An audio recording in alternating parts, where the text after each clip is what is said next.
To my channel. তো আজকে roast chicken করবো। তো প্রথমে 440 ডিগ্রি টেম্পারেচারে 10 মিনিটস দিব বেইকে। বেক লেখা বেক, এটাতে 440 দিছি, আস্তে আস্তে বাড়তেছে, আর 10 মিনিটস দিছি এখানে। ওকে,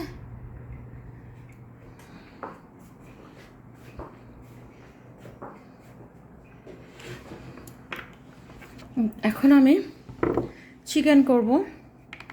চিকেন এরকম চামড়া সহ নিব, থাইগুলো নিব চিকেনের।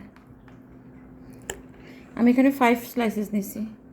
এখন চিকেন এভাবে পরিষ্কার ধুয়ে নিব।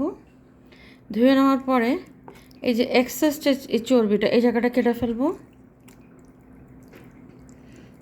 আর তো কিছু করার নাই, খালি অতটুকুই কাটবো এক্সেস চর্বিটা। তো আমি এখন এক্সেস চর্বিগুলো কেটে ফেলছি। এই যে এখানে কেচি দিয়েই কাটা যায়।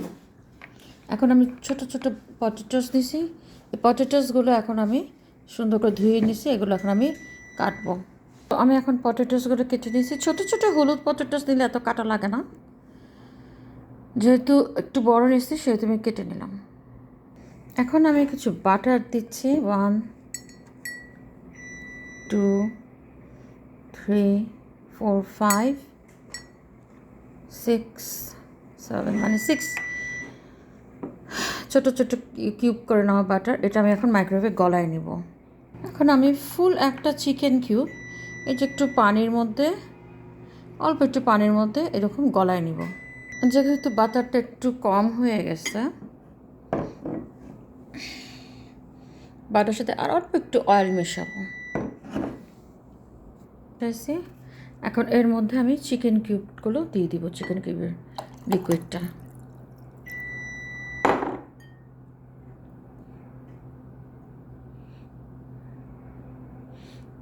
ওকে, এখন এর সাথে আমি আরও অনেক কিছু মিশাবো। এই পেপারে হাফ টেবিল স্পুন পেপার দিব, আর হাফ টেবিল স্পুন সল্ট দিব, কারণ এখানে চিকেন কিউবে অলরেডি সল্ট আছে।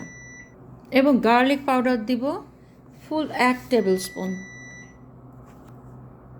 প্যান নিব, প্যানের মধ্যে গার্লিকগুলো দিয়ে, পটেটোসগুলো দিয়ে এখন এই সসটা দিয়ে পটেটোসগুলো মাখাবো।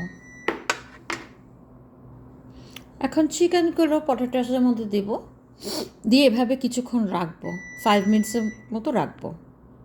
পরে এখন আমি চিকেনগুলোকে ফ্লিপ করে দিব যাতে চিকেনের এই যে এটার মধ্যে তোমার চিপস, এটার সাইডটা ভিতরে থাকে এই যে এটার মধ্যে। এবং এখন আমি বেক করব। এখন আমি 425-এ দিয়েছি, আস্তে আস্তে হবে ফর 1 আওয়ার। তা হাফ অ্যান আওয়ার পর এটা আমি ফ্লিপ করব চিকেনগুলো। এটা হয়ে গেছে আমার, অনেক গরম, স্পাইপিং হট, ঠান্ডা করে খেতে হয়। বন অ্যাপেটিট।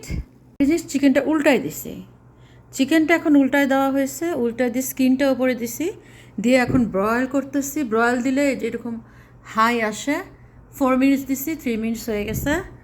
এখন দেখো চিকেনটা কীরকম সিজলিং করছে, সিজলিং চিকেন টাইপের হবে।